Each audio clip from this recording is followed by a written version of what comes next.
Alrighty, we just come to this FG ute and it is on the main bloody road with no room whatsoever. So the first thing I'm going to do is get this car open and I'm going to remove the door lock and work on it in the back of the van. So let's do it now. Alrighty, so we've got the FG lock out. So what we've done is just one torque, take it out, one grub screw. What we're going to do is we're just taking the cam off. I'm going to shim back all of that, use the lishy as a tension tool, shim back all those discs, then decode it, and then find the other two cuts in the key. Okay, so we're just programming this. Turn the same key off and on again. Door lock should cycle. Press OK.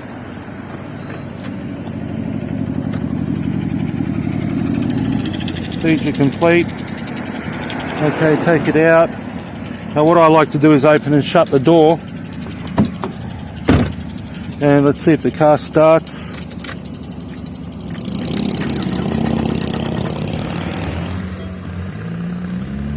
Car starts with the FGs. You just got to turn it once and you take your hand off it straight away and it will continue to go.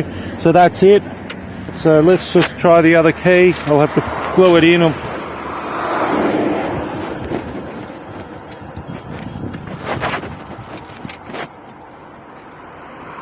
Just looking for the PATS light to go off there, and it did. Car starts. So let's quickly just program in the remote. Shut the door. Turn it to accessories. The first click. Press the rear demister. 1, 2, 3. Door cycles. Press any button on the door lock. Remove the key again. Door lock cycles. And now we will just open and shut the door. It's locked at the moment. Unlock it, lock it, and job done. So it's unlocked at the moment. Lock it again, unlock it. Okay, let's put this window up.